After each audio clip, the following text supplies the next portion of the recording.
እግዚአብሔር ፍቅርን የሚሰጥ አምላክ አይደለም። ራሱ ፍቅር ነው። እኔ ፍቅር ሰጣቸዋለሁ እንጂ እኔ ፍቅር አይደለሁም። እኔ ወዳቸዋለሁ እንጂ እኔ መውደድ አይደለሁም። እሱ ግን ፍቅር የሚሰጥ አምላክ ሳይሆን እሱ ራሱ ፍቅር ነው። ባይ ኔቸር ባይ ሂዝ ኔቸር እግዚአብሔር በዘመናት መካከል ያለ ፍቅር የኖረበት ያለ መውደድ የኖረበት ጊዜ የለውም። እንደዚህ እንድትጽፉ ፈልጋለሁ። እግዚአብሔርን በጣም የምታሳዝኑት እንደማይወዳችሁ ያሰባችሁ ጊዜ ነው። የተሳሳታችሁ ጊዜ፣ የወደቃችሁ ጊዜ፣ ያጠፋችሁ ጊዜ ሳይሆን እግዚአብሔርን በጣም የምታሳዝኑት፣ እግዚአብሔርን በጣም ሐዘን የምትጨምሩበት፣ ሐዘን የምትፈጥሩበት ወዳጆቼ እያወቃችሁ እንደማታውቁ እየቻላችሁ እንደማትችሉ ወይም ደግሞ ከእናንተ የማይጠበቅ ነገር ያደረጋችሁ ቀን ሳይሆን እንደማይወዳችሁ ያሰባችሁ ቀን፣ የተሰማችሁ ቀን እግዚአብሔር ላይ ሐዘን ትፈጥራላችሁ፣ ሐዘን ትጨምራላችሁ። የአገሬ ልጆች ትልቅ ሐዘን ለእግዚአብሔር እንደማይወዳችሁ ማሰብ ነው። ወዳጆቼ የእግዚአብሔርን ፍቅር መረዳት፣ የእግዚአብሔርን ፍቅር መገንዘብ እያንዳንዱ ክርስቲያን መለማመድ ማወቅ ያለበት ጉዳይ እንዳለ ይገባኛል፣ ይሰማኛል። ሰዎች ለእናንተ ያላቸውን ፍቅር፣ ሰዎች ለእናንተ ያላቸውን ሐሳብ፣ ሰዎች ለእናንተ ያላቸውን ስሜት ለመረዳት ጥረት ታደርጋላችሁ። ከዚህ ሁሉ በላይ ግን በጣም የሚጠቅማችሁ የማይለዋወጥ ጽኑ የሆነ በምንም ቅድመ ሁኔታ ላይ ያልተመሰረተ የእግዚአብሔርን ፍቅር መረዳታችሁ ለሚቀጥለው ህይወታችሁ ለድል አድራጊነታችሁ በጣም መሰረታዊ ነገር ቢኖር እግዚአብሔር ለእናንተ ያለውን ፍቅር መረዳት ነው። የእግዚአብሔርን ፍቅር መረዳት አንደኛ የዘላለም ህይወት እንድናገኝ ይረዳናል። የእግዚአብሔርን ፍቅር መረዳት የዘላለም ህይወት እንድናገኝ ይረዳናል። የክርስቶስን ፍቅር ከማወቅና ከመቀበል በቀር ለመዳን ሌላ ምንም አማራጭ መንገድ የለም። ሰውን ወደ መዳን፣ ሰውን ወደ ዘላለም ህይወት የሚያመጣው ስለ ገሃነም ያለው አንደርስታንዲንግ አይደለም። ስለ በሽታ፣ ስለ መከራ ያለው አንደርስታንዲንግ አይደለም። ሰውን ወደ ዘላለም ህይወት የሚያመጣው ስለ እግዚአብሔር ፍቅር ያለው አንደርስታንዲንግ ነው። ሰውን ክርስትናው እንዲጠነክር፣ ከወደቀበት እንዲነሳ፣ ከሳተበት እንዲመለስ የሚያደርገው ነገር ቢኖር ፍርሃት አይደለም። ይቀጣኛል፣ ይቆጣኛል፣ ያዋርደኛል፣ ተከታትሎ ህይወቴን የሆነ ነገር ሊያመሰቃቅለው ይፈልጋል የሚል እውቀት አይደለም። ሰውን ወደ ዘላለም ህይወት የሚያመጣው ስለ እግዚአብሔር ፍቅር ያለው መረዳት ነው። ስለዚህ የእግዚአብሔር ፍቅር መረዳት የዘላለምን ህይወት ለማግኘት በጣም አስፈላጊ ጉዳይ ነው። ባነበብኩላችሁ በዮሐንስ ወንጌል መጽሐፍ ምዕራፍ 3 ቁጥር 16 ላይ በእርሱ የሚያምን ሁሉ የዘላለም ህይወት እንዲኖረው እንጂ እንዳይጠፋ እግዚአብሔር አንድያ ልጁን እስከ መስጠት ድረስ ዓለሙን እንዲሁ ወዷል። የዘላለም ህይወት እንዲኖረው ሰው የዘላለም ህይወት የሚኖረው ደጋግሜ እናገራለሁ፣ ገሃነም በገባው ልክ ሳይሆን መስቀሉ በገባው ልክ፣ ቀራንዮ በገባው ልክ፣ ፍቅሩ በገባው ልክ ነው ሰው የዘላለምን ህይወት የሚያገኘው። ወዳጆቼ ለምሳሌ በጎረቤታችሁ፣ በጓደኝነታችሁ፣ በተለያየ ቦታ ሰዎች ወደ ዘላለም ህይወት እንዲመጡ ከፈለጋችሁ በጣም ማስረዳት ያለባችሁ የእግዚአብሔርን ፍቅር ነው እንጂ የገሃነምን ጥልቀት አይደለም፣ የእግዚአብሔርን ቁጣ አይደለም። የኃጢአተኝነቱን ወይም ምን ያህል እንደቆሸሸ ብትነግሩት ሰው ወደ እግዚአብሔር ህይወት ወደ ዘላለም መንግስት አይመጣም። ወዳጄ በጣም ቆሽሸሃል፣ ይገርመሃል አንተ እያልክ ብትነግረው የበለጠ ታሸሸዋለህ እንጂ ወደ እግዚአብሔር የዘላለም መንግስት ሐሳብ አታመጣው። ሰው ሊነገረው። ለዚህ ነው ወንጌል ማለት ጉድ ኒውስ የተባለው፣ መልካም ዜና ነው። ወንጌል ማለት ወንጌል ስለ ልጁ ነው። ወንጌል መልካም ዜና ነው፣ የምስራች ነው። ስለዚህ የምስራች የሚባል ሌላ ነገር ደግሞ የለም ወዳጆቼ። ለምሳሌ ልንገራችሁ፣ ሰውን በተለያየ ጉዳይ ልታስፈራራው ትችላለህ። አስፈራርተህ ግን ወደ እግዚአብሔር መንግስት እውነት ልታመጣው አትችልም። በሰው ውስጥ እግዚአብሔር ብቻ የሚሞላው ክፍተት አለ። ገንዘብ የማይሞላው፣ ወንድ የማይሞላው፣ ሴት የማይሞላው፣ ሀብት የማይሞላው፣ ታዋቂነት፣ ዝና የማይሞላው እግዚአብሔር ብቻ የሚሞላው ክፍተት አለ። ሰው አውጥቶ ላይናገር ይችላል፣ ነገር ግን በውስጡ ብዙ ክፍተት አለ። ይህን ክፍተት ሊሞላለት የሚችል የማይለዋወጥ እውነተኛ አፍቃሪ የሆነ ከወዳጅ በላይ የሚጠጋጋ የሚወደው አምላክ እንዳለው እንዲሁ ሆኖ የሚወደው አምላክ እንዳለው ስትነግረው የዛን ጊዜ ወደ እግዚአብሔር የዘላለም እቅድ ሰው ያንን ሰው ለማምጣት ትችላለህ። እና ብዙ ጊዜ የኢትዮጵያ ክርስትና ይገርማቸዋል፣ ደጋግሜ እናገራለሁ፣ አጋንንት ኮንሸስ ነው፣ ገሃነም ኮንሸስ ነው፣ ቁጣ ኮንሸስ ነው። ማለት ምን ማለት ነው? የኢትዮጵያ ክርስትና በአብዛኛው የተመሰረተው የእግዚአብሔር ቁጣ ላይ ባለ ፍርሃት ነው፣ የእግዚአብሔር ኃይለኝነት ላይ ባለ ፍርሃት ነው። ነገር ግን ወንጌል የዘላለም ህይወት ከእግዚአብሔር ፍቅር ጋር ያለ መተዋወቅ ነው፣ ያለ መተዋወቅ ነው። ወዳጆቼ የካደውን እንደገና የሚሾም የኔ ጌታ ብቻ ነው። ጴጥሮስ ካደው፣ ከዛ አገኘው፣ እንደገና እንደ ሾሞ ታስታውሳላችሁ። ወዳችኋለሁ። የእግዚአብሔርን ፍቅር የመረዳት አስፈላጊነቱ ሁለተኛ ጻፉ። ሰው የእግዚአብሔርን ፍቅር ሲረዳ በመንፈስ እንዲመላለስ አቅም ያገኛል። የእግዚአብሔርን ፍቅር መረዳት በመንፈስ እንድንመላለስ ይረዳናል። በመንፈስ እንድንመላለስ ይረዳናል።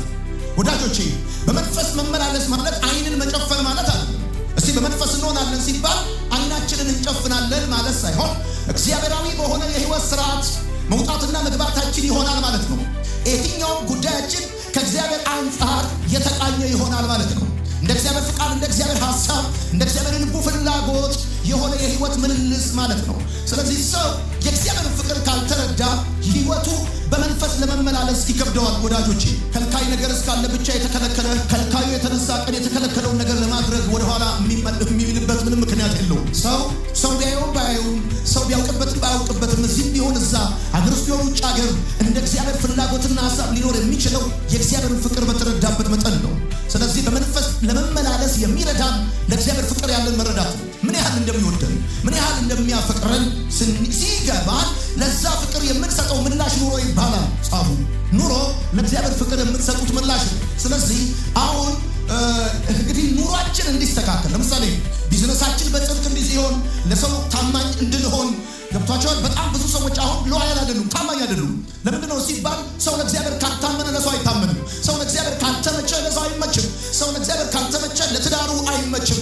ሰው ለሰው የሚመቸው ለእግዚአብሔር ሲመች ብቻ ነው። ስለዚህ በገላትያ መጽሐፍ ምዕራፍ 5 ቁጥር 22 እስከ 23 ላይ ስለ መንፈስ ፍሬ እንደሚናገር የመንፈስ ፍሬ ግን አለ ፍቅር፣ ደስታ፣ ሰላም፣ ትዕግስት አለ። ሰው በመንፈስ ሊመላለስ የሚችለው የእግዚአብሔርን ፍቅር መረዳት ሲችል ብቻ። አለበለዚያ የሚሆነው ጉዳይ ምንድነው? የሌባና ፖሊስ ጫውታ ይሆናል።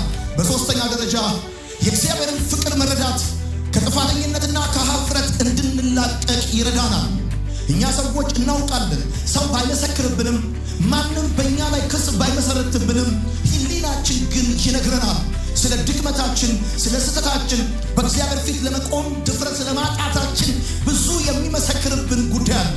ሰይጣን አለ፣ ድምፅ አለው፣ አካባቢ አለ፣ ሁኔታ አለ፣ የተለያየ ጉዳይ አለ።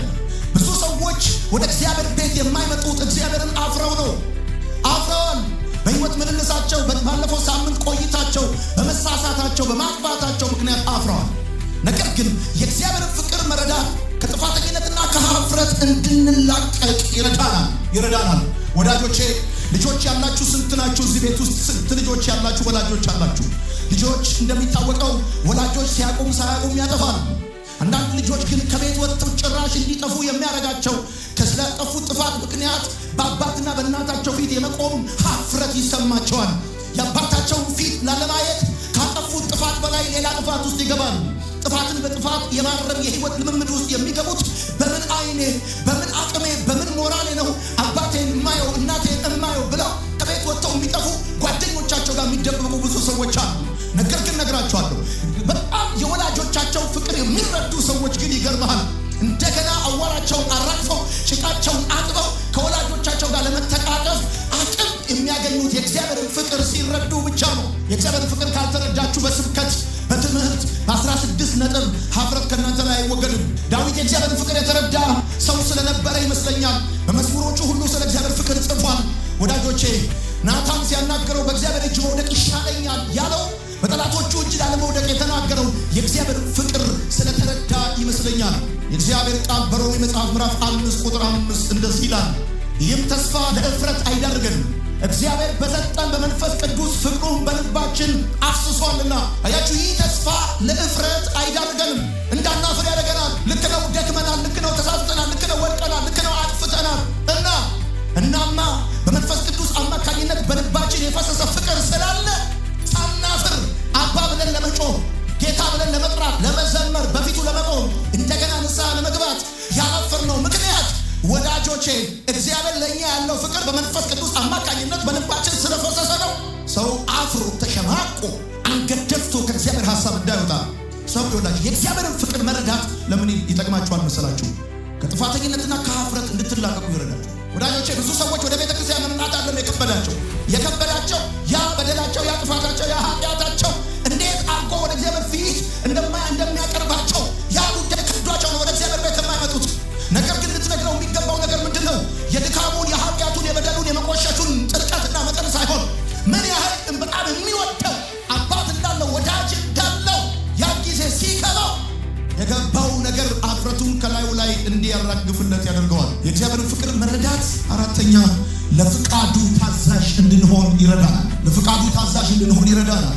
ብዙ ሰዎች ለእግዚአብሔር ፍቃድ ለእግዚአብሔር ሐሳብ ለመገዛት የሚቸገሩት የእግዚአብሔርን ፍቅር ባለመረዳታቸው ምክንያት ነው። ሰው የእግዚአብሔር ፍቅር ሲገባው ለፍቃዱ ታዛዥ ይሆናል።